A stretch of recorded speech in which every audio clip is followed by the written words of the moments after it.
السلام علیکم ورحمۃ اللہ وبرکاتہ۔ الحمد للہ نحمده ونستعینه ونستغفره ونؤمن به ونتوکل علیہ ونعوذ باللہ من شرور انفسنا ومن سیئات اعمالنا من يهده الله فلا مضل له ومن يضلله فلا هادي له ونشهد أن لا إله إلا الله وحده لا شريك له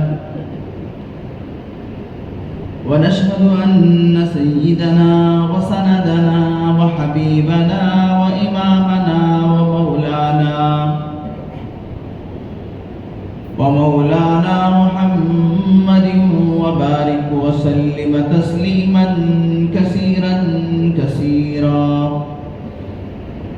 أرسله الله تعالى بين يدي الساعة بشيرا ونذيرا وداعيا إلى الله بإذنه وسراجا منيرا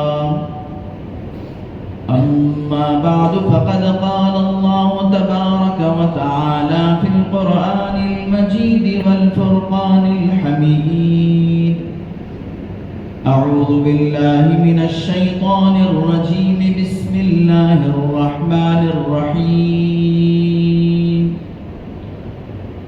شهر رمضان الذي أنزل فيه القرآن هدى للناس وبينات من الهدى والفرقان صدق الله العظيم وصدق رسوله النبي الكريم ونحن على ذلك لمن الشاهدين والشاكرين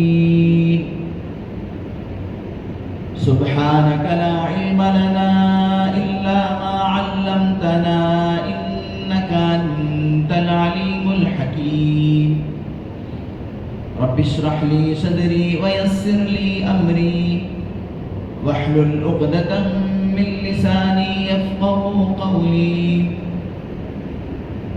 اللهم صل على سيدنا مولانا محمد وبارك وسلم اللهم صل على سيدنا مولانا محمد وبارك وسلم اللهم صل على سيدنا مولانا محمد وبارك وسلم تسليما كثيرا كثيرا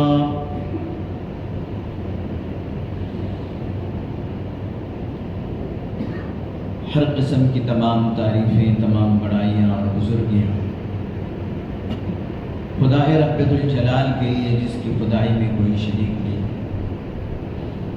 وہ اکیلا پروردگار ہے، اس کا کوئی ساجی اور ہمسر نہیں، اور وہ ہمیشہ سے ہے اور ہمیشہ رہے گا۔ ہر پل ہر لمحہ لاکھوں لاکھ کروڑہ کروڑ انگنت لاتعداد درود و سلام محسن انسانیت فخر موجودات خلاصہ کائنات محبوب رب العالمین محبوب کبریا محمد مصطفیٰ احمد مجتبیٰ حضرت رسول پاک صلی اللہ علیہ وسلم پر یا رب صلی وسلم دائما ابدا علی حبیبک خیر الخلق کلہم۔ معزز و محترم سامعین کرام، فرزندان اسلام، بہت ہی قابل قدر بزرگوں اور دوستوں، شعبان المعظم کا مہینہ ہے۔ شعبان المعظم کی عظیم الشان 15ویں رات شب برات گزر چکی ہے۔ اس رات میں اللہ تبارک و تعالی لوح محفوظ میں جو بندوں کی تقدیریں اس زمین و آسمان کو پیدا کرنے سے پہلے اللہ تبارک و تعالیٰ نے قلم کو پیدا فرمایا اور اس قلم سے اللہ تبارک و تعالیٰ نے کہا کہ بندوں کی تقدیریں لکھ دے. تو قلم ہر انسان کی تقدیر کہ وہ کتنا جیے گا، کتنا کھائے گا، کتنا پیے گا، اور اس کی کتنی اولاد ہوگی، وہ کیسے زندگی گزارے گا، وہ سب کا سب لوح محفوظ میں اللہ تعالیٰ نے لکھ کر اس کو محفوظ کر دیا. اب اس لوح محفوظ میں جو تقدیریں بندوں کی لکھی ہوئی ہیں اس تک کسی مقرب فرشتے کی بھی پہنچ نہیں ہو سکتی. اللہ تعالیٰ نے لوح کا معنی تختی، جس پر اللہ تبارک و تعالیٰ نے تقدیر کو لکھا اسے لوح کہتے ہیں، اور پھر اللہ نے اس کو محفوظ کر دیا، اسی وجہ سے اسے لوح محفوظ کہتے ہیں. اس تختی میں اللہ تبارک و تعالیٰ نے سارے انسانوں کی تقدیریں اللہ نے پہلے ہی سے لکھ دیا ہے. اور پھر جب 15 شعبان کا دن ہوتا ہے، رات ہوتی ہے، اس وقت اللہ تبارک و تعالیٰ شعبان سے لے کر دوسرے شعبان تک یعنی پورے سال بندوں کی جو تقدیریں ہوتی ہیں وہ اللہ تبارک و تعالیٰ اس کی فائلیں فرشتوں کے سپرد اللہ تبارک و تعالیٰ فرماتے ہیں. تو اس میں اللہ تبارک و تعالیٰ ہمارے لیے کیا تقدیریں لکھا ہے، کیا ہمارا نصیبہ لکھا ہے، وہ اللہ ہی بہتر جانتے ہیں. لیکن اللہ کے نبی صلی اللہ علیہ وسلم نے فرمایا لا یزید العمر الا البر ولا يرد القضاء الا الدعاء. دو چیزوں سے ہی بدل سکتی ہیں، اس کے علاوہ تیسری چیز سے نہیں. انسان کی عمر نیکی کی وجہ سے اللہ تبارک و تعالیٰ اس کی عمر کو بڑھا دیتے ہیں. ایک عمر ہوتی ہے انسان کی 40 سال، 60 سال، 70 سال. اللہ تبارک و تعالیٰ اس کی نیکی، اس کی عبادت، اس کے تقوی، اس کی پرہیزگاری کی وجہ سے اس کی عمر کو اللہ تعالیٰ بڑھا دیتے ہیں. اب عمر بڑھانے کے بھی 2 طریقے ہیں. یا تو اللہ تبارک و تعالیٰ واقعتاً اس کی 60 سال کی عمر کو 70 سال کر دے، 80 سال کر دے. یہ اللہ کے قبض قدرت میں اللہ کو کون پوچھنے والا ہے. یا پھر اس کا مطلب یہ ہے کہ اللہ تعالیٰ عمر تو نہیں بڑھائیں گے لیکن اس کی عمر میں ایسی خیر و برکت اللہ تبارک و تعالیٰ رکھ دیں گے کہ وہ 60 سال ہی جیے گا لیکن ایسے عمدہ کارنامے انجام دے گا کہ رہتی دنیا تک لوگ یاد رکھیں گے. جیسے بڑے بڑے اکابر جنہوں نے زندگیاں بہت مختصر گزاری لیکن آج بھی زندوں سے زیادہ ان کے نام لیے جاتے ہیں. حضرت مولانا حضرت یوسف صاحب رحمۃ اللہ علیہ 40 پر 9 سال کی عمر میں دنیا سے رخصت ہو گئے، لیکن ایسا کارنامہ انجام دے کر گئے کہ جس کی وجہ سے ساری دنیا میں اللہ تبارک و تعالیٰ نے ان کے نام کو ایسا چمکایا کہ زندوں سے زیادہ ان کا نام لیا جاتا ہے، ان کی خدمات کو یاد کیا جاتا ہے. حکیم الامت حضرت مولانا اشرف علی تھانوی رحمۃ اللہ علیہ کہ اللہ تبارک و تعالیٰ نے ان کی عمر میں ایسی برکت رکھ دیا کہ زندگی میں انہوں نے 1000 کتابیں اپنے ہاتھ سے تصنیف کر دی. ایسی مایاناز کتابیں کہ آج بھی لوگ ان کے علم سے فائدہ اٹھا رہے ہیں. تفسیر القرآن، بیان القرآن، یہ حضرت حکیم الامت اشرف علی تھانوی رحمۃ اللہ علیہ کی بہشتی زیور، اس کے علاوہ ڈھیر ساری کتابیں، تقریباً 1000 کتابیں تصنیف فرمائی. اسی طریقے سے امام بخاری رحمۃ اللہ علیہ، اللہ اکبر، اللہ تبارک و تعالیٰ نے عمر تو بہت مختصر دیا تھا لیکن ایسا کارنامہ انجام دیے. ان کی کتاب کو اللہ تبارک و تعالیٰ نے ایسا مقام و مرتبہ عطا فرمایا. اصح الکتاب بعد کتاب اللہ الصحیح البخاری. اللہ کی کتاب کے بعد روح زمین پر سب سے زیادہ صحیح اور سب سے زیادہ پڑھی جانے والی کتاب بخاری شریف. تو عمر میں برکت کے 2 طریقے ہیں، یا تو یا اللہ تبارک و تعالیٰ واقعتاً اس کی عمر کو بڑھا دیتے ہیں. اللہ تبارک و تعالیٰ کی جو تقدیر ہے وہ تقدیر کی بھی 2 قسمیں ہیں. ایک ہے تقدیر مبرم اور ایک ہے تقدیر معلق. تقدیر مبرم کا مطلب یہ ہے کہ وہ بدلتی نہیں ہے، جو اللہ نے طے کر دیا وہ طے ہے، اب اس کے اندر کوئی تبدیلی نہیں ہوتی. تقدیر معلق کا مطلب یہ ہے کہ اللہ تبارک و تعالیٰ ایسے شرطیہ طور پر اس کی عمر کو، اس کی تقدیر کو معلق کر دیتے ہیں۔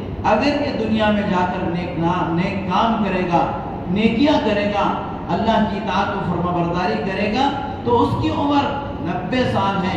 اگر وہ گناہ کرے گا اور برائیاں کرے گا، اللہ کی نافرمانی کرے گا تو پھر اس کی عمر 60 سال ہے، 50 سال ہے۔ اس طریقے سے اللہ تبارک و تعالیٰ تقدیر معلق کو اللہ تعالیٰ بدل سکتے ہیں، تقدیر معلق، تقدیر مبرم کو اللہ تبارک و تعالیٰ نہیں بدل سکتے۔ تو میں کہہ رہا تھا کہ اللہ تبارک و تعالیٰ شب برات کے اندر ہماری تقدیریں، ہمارا سال بھر کا جو کچھ گوش گزارا ہے وہ اللہ نے فرشتوں کے سپرد کر دیا ہے۔ اب اس کو کوئی چیز بدل نہیں سکتی۔ ہاں، اللہ کے رسول صلی اللہ علیہ وسلم کو جہاں اللہ تبارک و تعالیٰ نے بشیر بنایا کہ اللہ کے نبی خوشخبریاں سناتے ہیں، اور جہاں اللہ تبارک و تعالیٰ نے آپ کو نذیر بنایا کہ آپ امت کو ڈراتے ہیں اللہ تبارک و تعالیٰ کے عذاب سے، اللہ تعالیٰ کے وعیدوں سے، وہیں پر اللہ کے نبی صلی اللہ علیہ وسلم کا ایک نام ہے شاہد، یعنی اللہ کے نبی صلی اللہ علیہ وسلم اللہ کے رازدار ہیں۔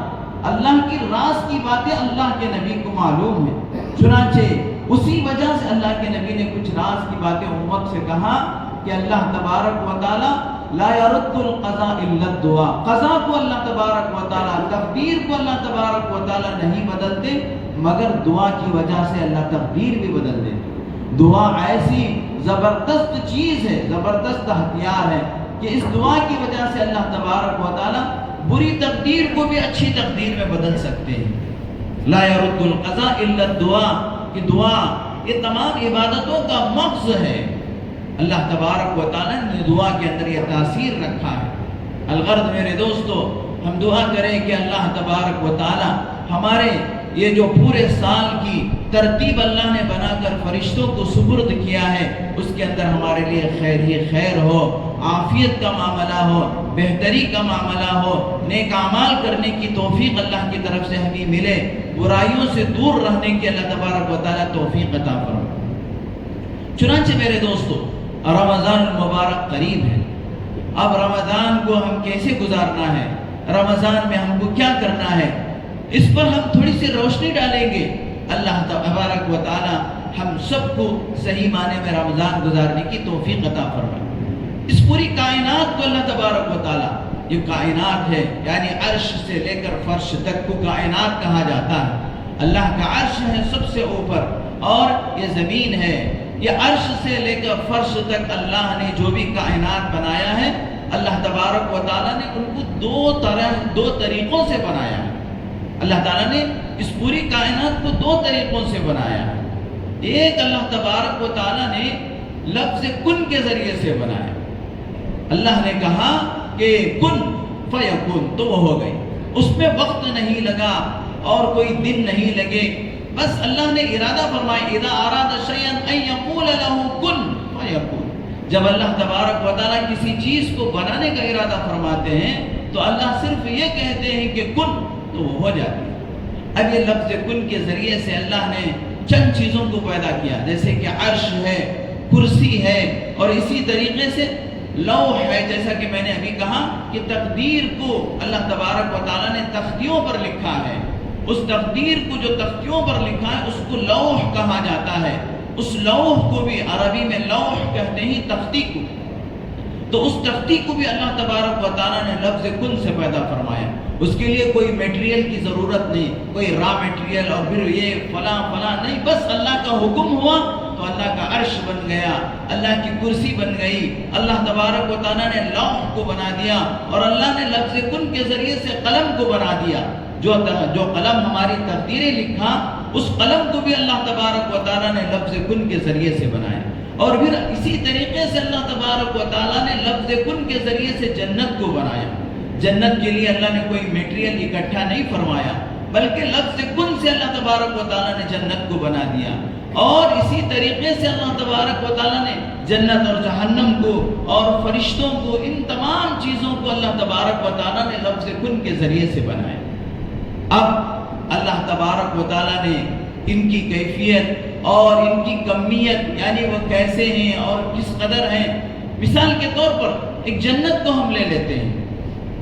حدیث پاک میں اللہ کے نبی صلی اللہ علیہ وسلم نے فرمایا جو سب سے آخر میں جس آدمی کو جہنم سے نکالا جائے گا، مسلمانوں میں سب سے آخر میں ایک آدمی کو جہنم سے نکالا جائے گا، اللہ جل شانہ اس کو یعنی اس کے دل کے اندر ذرہ برابر بھی ایمان ہوگا تو کل قیامت میں اللہ تبارک و تعالیٰ اس کو جہنم سے نکال لیں گے۔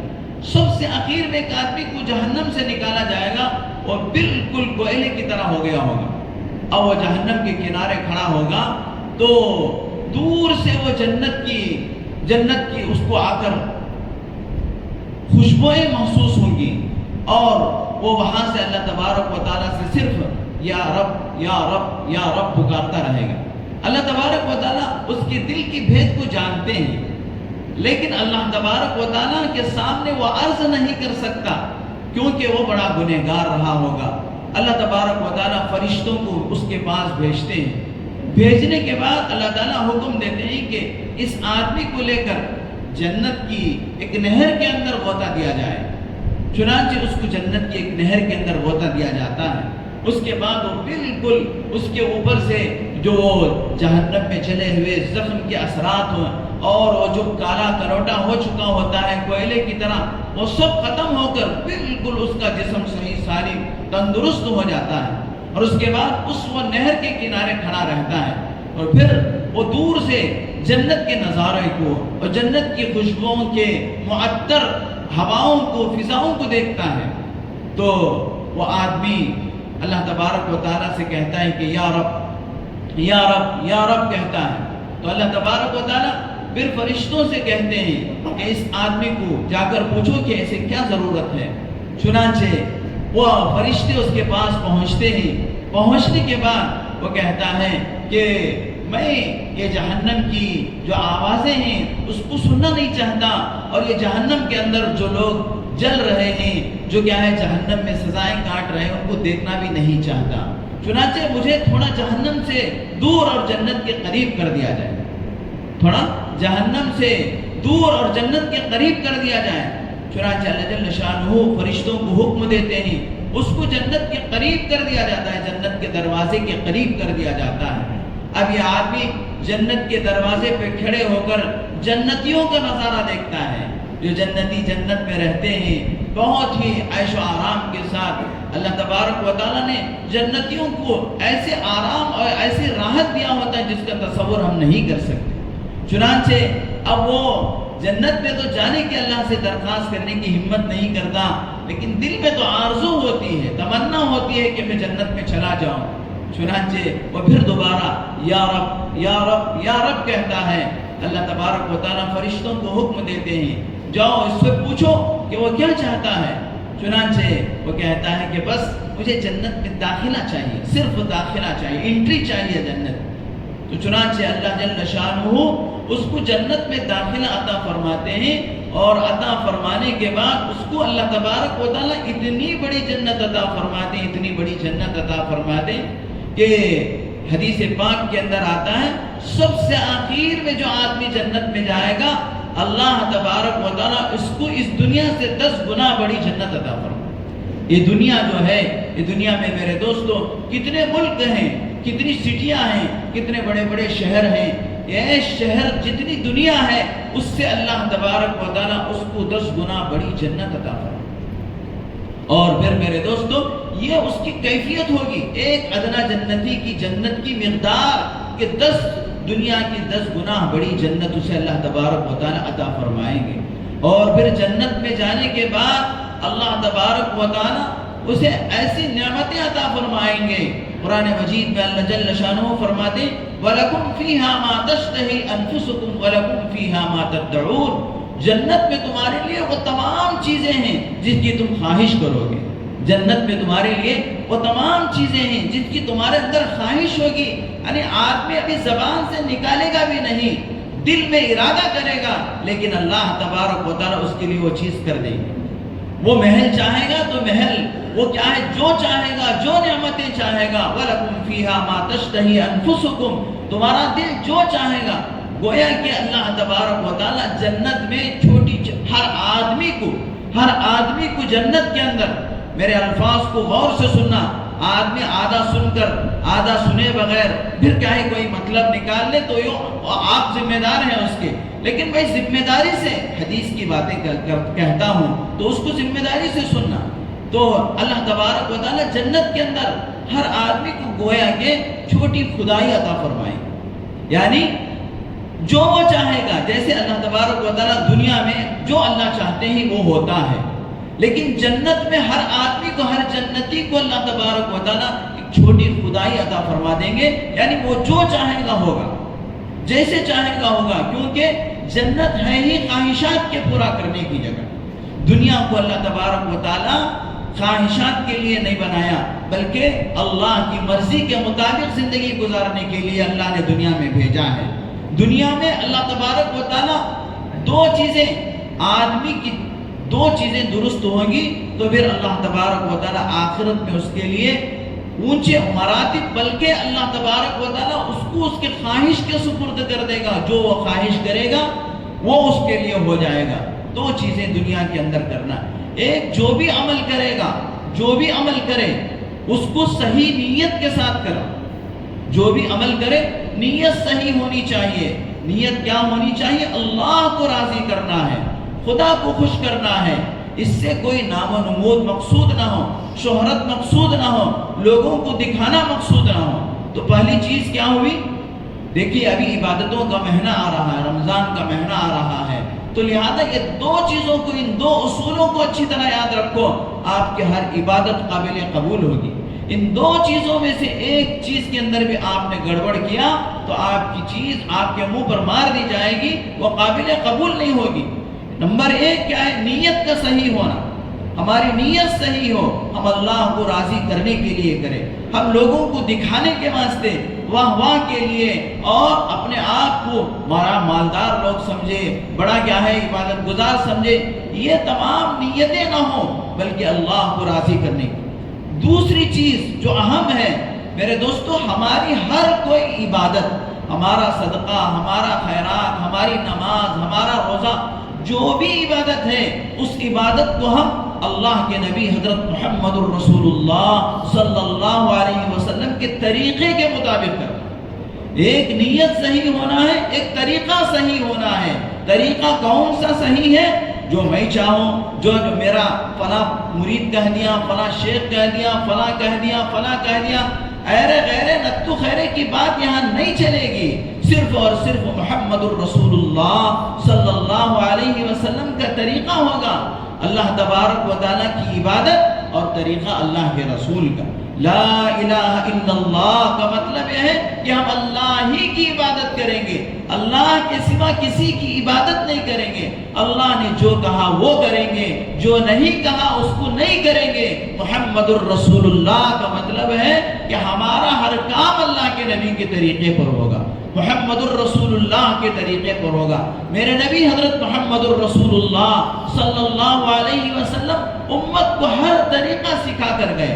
اگر آپ تاجر ہیں تو آپ علیہ السلام تجارت کر کے دکھا کر گئے، اگر آپ شوہر ہیں تو اللہ کے نبی اپنی بیویوں کے ساتھ زندگی گزار کر گئے، آپ باپ ہیں تو اللہ کے نبی اپنی اولاد کی تربیت کیسے کرنا وہ سکھا کر گئے، آپ مجاہد ہیں تو مجاہد کے لیے جو طریقہ ہے اللہ کے نبی جنگ بدر، جنگ احد، جنگ خندق، جنگ تبوک، جب میں ان تمام جنگوں میں کمانڈر بن کر، مجاہد بن کر اللہ کے نبی نے مجاہدانہ کردار ادا کر کے آپ علیہ السلام نے وہ طریقہ، آپ زندگی کا کون سا شعبہ مجھے بتائیں کہ اللہ کے نبی نے وہاں پر ہماری رہبری اور رہنمائی نہیں کی ہے۔ ہر طریقے کے اندر، عبادت کے اندر، ریاضت کے اندر، اخلاق کے اندر، معاشرت کے اندر، معاملات کے اندر، تمام چیزوں میں اللہ کے نبی کا طریقہ موجود ہے۔ تو لہذا کوئی طریقہ ہمارا اللہ کے نبی کے طریقے سے ہٹ کر نہیں ہوگا۔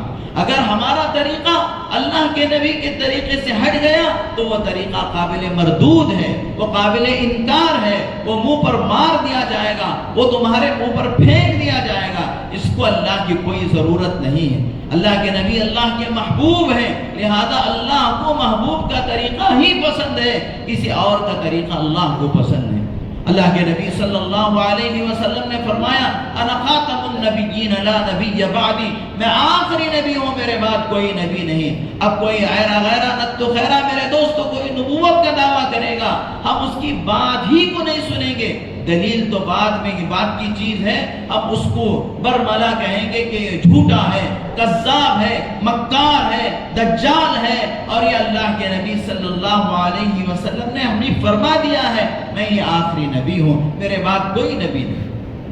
چنانچہ میرے دوستو میں کہہ رہا تھا کہ جنتی کو اللہ تبارک و تعالی جنت میں بھیجیں گے، اور جنت میں بھیجنے کے بعد اللہ تبارک و تعالی جنت کے اندر اسے دنیا سے 10 گنا بڑی جنت دے گا، اور یہ جنت جو ملے گی میرے دوستو اللہ تبارک و تعالی کی اطاعت و فرما برداری، اللہ تبارک و تعالی کا ذکر و شکر، اس لیے کہ میرے دوستو انسان کو اللہ تبارک و تعالی 2 چیزوں سے پیدا کیا۔ انسان کو اللہ تبارک و تعالی کتنی چیزوں سے پیدا کیا؟ 2 چیزوں سے اللہ تعالی نے انسان کو پیدا کیا۔ ایک تو اللہ نے انسان کے جسم کو بنایا، مٹی سے بنایا۔ حضرت آدم علیہ السلام کو اللہ نے سارے انسانوں کو مٹی لا کے نہیں بنایا، سارے انسانوں کے باپ حضرت آدم کو مٹی سے بنایا، تو ہم سب مٹی سے پیدا ہوئے۔ اب میرے دوستو اللہ تبارک و تعالی نے انسان کو مٹی سے بنایا ہے۔ دوسری چیز جو میں شروع میں بتایا تھا کہ اللہ تبارک و تعالی اس پوری کائنات کو جو پیدا فرمایا ہے 2 طریقوں سے پیدا فرمایا ہے۔ ایک تو کیا ہے، لفظ کن سے اللہ نے پیدا کیا۔ وہ کون کون سی چیزیں ہیں کہ جیسا کہ میں نے مثال کے طور پر کہا کہ عرش ہے، کرسی ہے، لوح ہے، قلم ہے، جنت ہے، جہنم ہے، فرشتے ہیں، ان تمام چیزوں کو اللہ نے لفظ کن سے پیدا کیا، اس لیے کہ فرشتوں کے بھی کوئی ماں باپ نہیں، اور بہت ساری چیزوں کو اللہ تبارک و تعالیٰ نے بالترتیب بنایا، ترتیب سے بنایا ہے، تدریجاً بنایا ہے، تھوڑا تھوڑا بنایا ہے۔ جیسا کہ کوئی کسان اپنی کھیتی کے اندر درخت لگاتا ہے تو سب سے پہلے بیج بوتا ہے، اور بیج سے پھر اس کا کومپل نکلتا ہے، اور پھر اس کا چھوٹی سی اس کی کیا ہے پتیاں نکلتے ہیں، پھر وہ تھوڑے دنوں کے بعد اس کا تنا بنتا ہے، اور پھر وہ درخت بنتا ہے، پھر اس میں ڈالیاں لگتی ہیں، پھر اس میں پھول لگتے ہیں، پھر اس میں پھل لگتے ہیں۔ اور میرے دوستو دنیا میں کچھ درخت ایسے بھی ہیں، آپ کو معلوم ہونی چاہیے، آپ سائنس پڑھیے اور کتاب ریسرچ کیجئے، دنیا میں کچھ درخت ایسے ہیں جو 1000 سال میں 1 میٹر بڑھتے ہیں، 1000 سال میں 1 میٹر ان کی لمبائی ہوتی ہے۔ اب ایسے درخت دنیا میں پائے جاتے ہیں، وہ درخت جو 1000 سال میں 1 میٹر لمبائی ان کی بڑھتی ہے مشکل سے، وہ ابھی دنیا کے اندر ہیں 10-10 میٹر 20-20 میٹر کے۔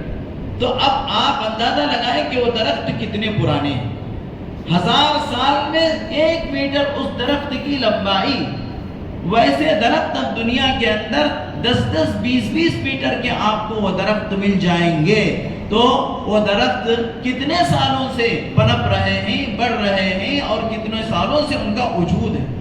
تو اللہ تبارک و تعالیٰ نے کچھ چیزوں کو لفظ کن سے بنایا، اور کچھ چیزوں کو اللہ نے بتدریج بنایا۔ جیسے اس میں سے اسی میں سے انسان ہے، انسان کو بھی اللہ تبارک و تعالیٰ نے بتدریج بنایا کہ اللہ نے نطفے سے مضغہ بنایا، مضغے سے اللہ نے علقہ بنایا، علقے سے اللہ تبارک و تعالیٰ نے لوتھڑا بنایا، اور پھر جب 4 مہینے ماں کے رحم میں بچے کے پورا ہوتے ہیں، ایک جسم بن جاتا ہے، تو پھر اللہ تبارک و تعالیٰ اس کے اندر روح کو ڈالتے ہیں۔ یہ روح جو ہے وہ بھی اللہ کا امر ہے، یعنی لفظ کن کے ذریعے سے اس روح کو بھی ڈالا جاتا ہے۔ اللہ تبارک و تعالیٰ قرآن مجید کے اندر فرماتے ہیں یسألونک عن الروح قل هو من امر اللہ، روح کے بارے میں پوچھو یہ روح کیا ہے، تو فرمایا گیا وہ اللہ کا حکم ہے، اللہ نے ڈالو بولا تو فرشتہ لے جا کے ڈال دی۔ یہ روح جس وقت پہلے دن آئی وہی روح موت تک رہے گی، وہی روح موت تک رہے گی، لیکن جسم بڑھتا رہے گا، جسم بڑھتا رہے گا۔ پھر کیا ہے 9 مہینے کے بعد بچہ دنیا کے اندر آئے گا، اور پھر کیا ہے وہ تھوڑا بڑا ہوتا ہوتا ہوتا ہوتا پورے شباب پر جب آنے کے لیے اسے 17-18 سال کی عمر لگتی ہے، تو وہ پوری جوانی میں، پورے شباب میں اور نوجوان بن کر، میرے دوستو جیسے یہاں بہت سارے نوجوان ہیں، یہ اللہ تبارک و تعالیٰ نے ان کو بتدریج بڑھایا ہے، کوئی ایسا نہیں کہ پیدا ہوتے ہی بڑھ گئے۔ یہ اللہ تبارک و تعالیٰ کا نظام ہے کہ دنیا کو اللہ تبارک و تعالیٰ نے بتدریج بنایا۔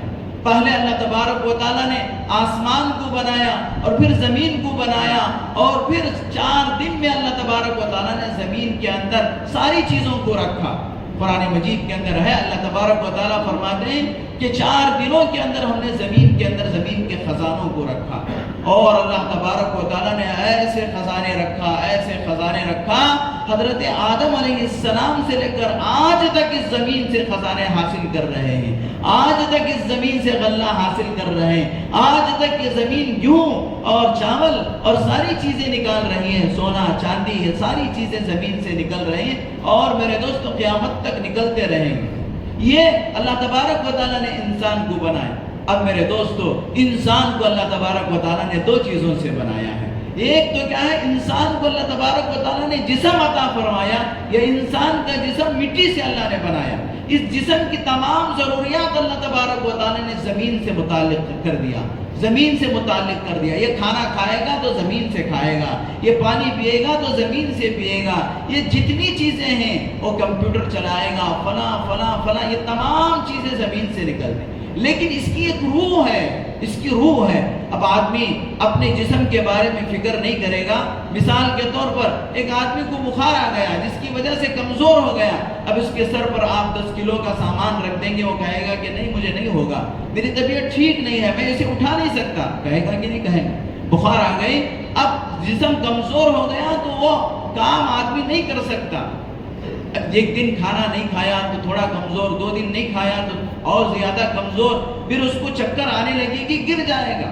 اب وہ کھانا کھائے گا، وہ کھانا کھائے گا جو زمین سے نکلے گا، آسمان سے تھوڑی نکلے گا منہ و سلوہ۔ اس کے لیے تمام چیزیں، جو بھی چیز کھائے گا وہ زمین سے نکلی ہوئی چیز، جو بھی چیز استعمال کرے گا وہ زمین سے نکلی ہوئی چیز، کپڑا پہن رہا ہے زمین سے نکلا ہوا۔ اب میرے دوستو، جسم کا تو بڑا خیال کیا، جسم کا تو بڑا خیال کیا، عمدہ عمدہ سوٹ بنا بنا کر پہنا، کما کما کر اچھے اچھے کھانے کھایا، کما کما کر اچھی اچھی بلڈنگیں بنایا، اور یہ اینٹیں یہ سب کیا ہے، زمین ہی سے۔ آپ کوئی چیز مجھے ایسی نہیں بتا سکتے جس کا تعلق زمین سے نہیں ہے۔ آپ جو بھی چیز اپنے بدن کے لیے استعمال کریں گے وہ ساری چیزیں زمین سے ہیں۔ لیکن میرے دوستو، ہمارا جسم صرف زمین کیا ہے، مٹی سے بنا ہے؟ نہیں میرے دوستو، ہمارا جسم تو روح کے بغیر بیکار ہے۔ جیسے ہی روح نکلے گی، آدمی کو قبر میں دفنا دیا جائے گا، مٹی میں گھسیڑ دیا جائے گا، مٹی کے سپرد کر دیا جائے گا، تو مٹی کا ہے تو مٹی میں چلے جا۔ منہا خلقناکم وفیہا نعیدکم ومنہا نخرجکم تارۃ اخری، اسی مٹی سے ہم نے تمہیں پیدا کیا، اب اسی مٹی میں تمہیں داخل۔ لیکن اصل انسان جو ہے وہ روح کا نام ہے۔ اب اصل انسان جو ہے وہ روح کا نام ہے۔ اب روح کی غذا کیا ہے؟ اب میرے دوستو، ہم کیا ہے، روح کے پوائنٹ پر آتے آتے ہمارا وقت ختم ہو گیا، روح کے پوائنٹ پر آتے آتے ہمارا وقت ختم ہو گیا۔ ہمارے جسم کے اندر ایک روح ہے، اس روح کو کیا غذا چاہیے؟ یہ اللہ کا حکم ہے، اس کو کیسے غذا ملے گی؟ جب ایک آدمی 2 دن کھانا نہیں کھائے گا تو 10 کلو کا وزن نہیں اٹھا سکے گا، کمزور ہو جائے گا، گر جائے گا۔ ہم تو کیا ہے، اپنے جسم کی بڑی دیکھ ریکھ کر رہے ہیں، اپنے جسم کو عمدہ عمدہ کھانے کھلا رہے ہیں، بریانیاں کھلا رہے ہیں، وقت وقت پر 5 اسٹار ہوٹلوں میں لے جا رہے ہیں، اور اسے کیا ہے، پوری دنیا کی گشت کرا رہے ہیں، اچھے اچھے ہوٹلوں کے پاس لے جا رہے ہیں، اچھی اچھی غذائیں کھلا رہے ہیں۔ ماشاءاللہ، آپ نے اپنے جسم کا تو بڑا خیال کیا، روح کے بارے میں آپ نے کیا خیال کیا؟ روح کو کس چیز کی ضرورت ہے، روح کو کون سی غذا چاہیے؟ انشاءاللہ اس کو آئندہ جمعہ بیان کرنے کی کوشش کروں گا۔ آپ لوگ وقت سے پہلے آ جائیے۔ یہ جو مجمع ہے وہ اگر شروع سے رہے گا تو آپ کو شروع ہی میں بہت قیمتی باتیں ملیں گی، اور اس سے ہماری آخرت سنورے گی، ہماری قبر بنے گی، ہماری جنت بنے گی، ہم جہنم سے بچنے والے بنیں گے۔ اور رمضان کو جو مہینہ آ رہا ہے، اس رمضان کے مہینے کو ہم قیمتی بنا سکیں گے۔ آخر میں آئیں گے، 2-4 جملے سن لیں گے تو پھر میرے دوستو ہم آخر میں ہی رہ جائیں گے۔ اللہ تبارک و تعالی ہم سب کو کہنے سننے سے زیادہ عمل کی توفیق عطا فرمائے۔ وآخر دعوانا الحمدللہ۔